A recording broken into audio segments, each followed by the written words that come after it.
You know, it's been said that we're a reflection of the people we hang around the most.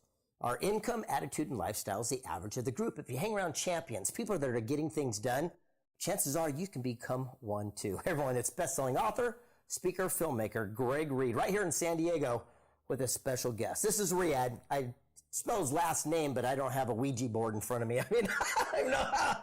Say your last name. Hamdi. Hamdi, H-A-M-D-I. There you go. Now, when you and I ran across each other's path, one of the things I loved most about you was your competitive spirit. It's like you don't like to lose. No. More importantly, you love to win. Where did that come from? When I play soccer, when I grow up, I play soccer. I play every day. I play barefoot. I play every day. And I always loved like to win. You know what I mean? It's not about winning. The feeling like you're doing your best and you keep going and you don't give up. You know what I mean? I take everything in life serious. Like everything in life, I take it like serious and I want to do my best, yes. So you'd say everything's serious, but when do you have fun in life? Life is fun. When I say serious, it's fun. You just said it's serious. What one is it?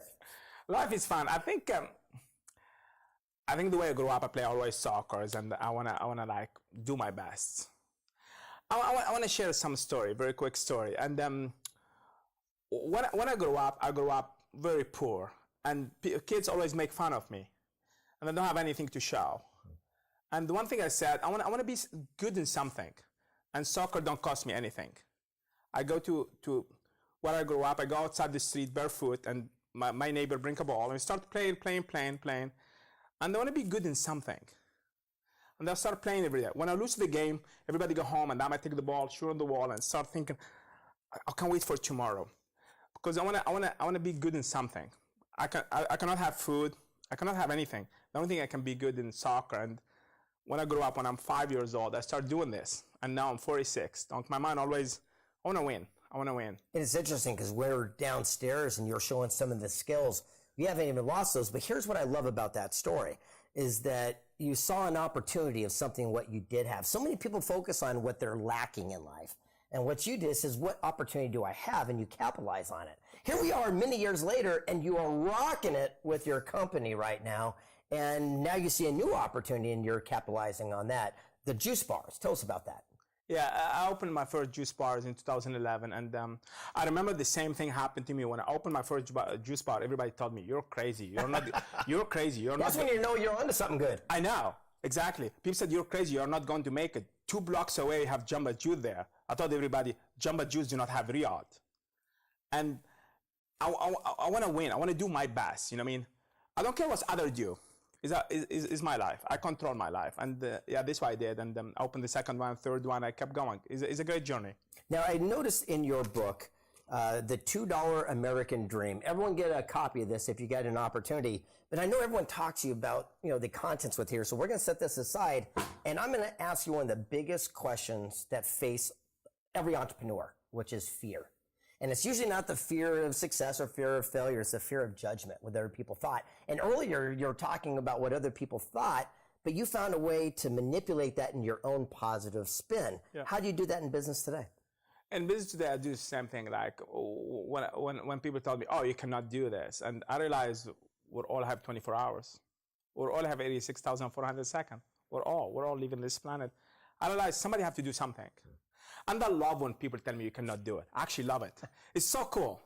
It make me, I want to do more. I can't wait to give them calls. I did it. Yeah.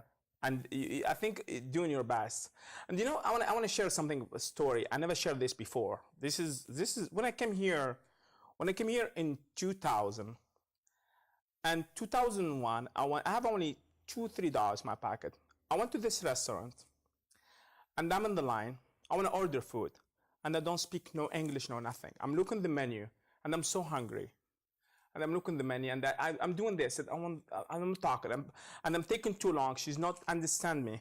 And people behind the line said, hey, go, come on, speak English. And I left the line. I went in the back of the restaurant. I started crying because I cannot order anything. I'm hungry.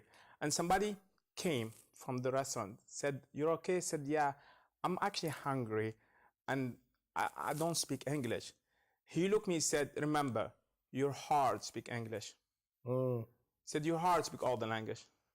He told me, don't worry about what people are saying. And he took me in the line. We walked, said, let me help you to order something. And this is the lesson I never forget. Said your heart speak all the language. Don't listen to other. I love it. And I was going to ask you if you have a mantra that you live your life by, but it sounds like that could be the mantra that's got you through where you are today. Yes, correct, yes. Now, you have children. Correct. Do you teach them the same philosophy? I mean, they didn't grow up living on the floor and not having a lot of things. They've kind of seen a different mentality. How do you raise them different than the way you were? You know, I'm not doing a great job with my kids. Sometimes I want to give them more. How's that for brutal honesty right there? I'm not doing You let them run around with steak knives and with the handguns, right? Exactly. And this was the reason I wrote the book. I don't want my kids to remember my house or my cars. I want my kids to say, Daddy come here to save his family. Good for you. Daddy come here. Daddy slept on the floor. Daddy come here to make sure his mom have food. And this is why actually I wrote the book. When people said, you wrote the book, you don't speak English. I said, no, this book is for my kids. This is my legacy. And I have two girls, 10 and 9. And what's something I learned now, when my daughter said, Daddy, I need $10. I told her, no, the question is, what I need to do to earn $10? Beautiful. What I need to do, you have to work for this. I told her, you have to work. And yeah, when my daddy said, when my daughter make noise, said, wait, you just guess in this house, okay? You never work for this house. You just guess here, okay? Later I want you to build, like, do a legacy. Like, I think something, I don't know, sometimes I don't agree with a lot of people said, oh, our schools or system or something is not good. I think as a parents, we have to do our job when we're home with our kids. We have to teach our kids. And you know what the most cool thing, I cried last week when my daughter, she's 9 years old, Addison said, Dad, I want to go to the juice bar. I want to go work there.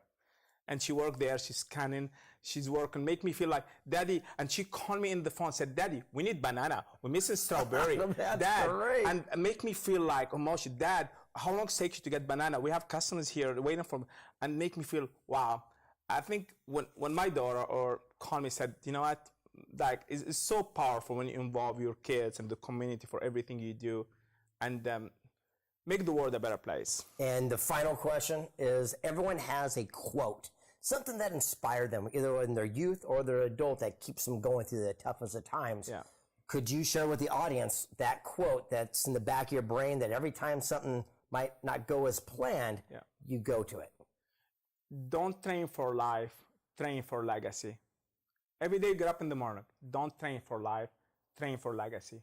Well, you heard it right here. This is Riadh. If you have an opportunity to go face to face, knees to knees with this amazing gentleman, I recommend you do just that.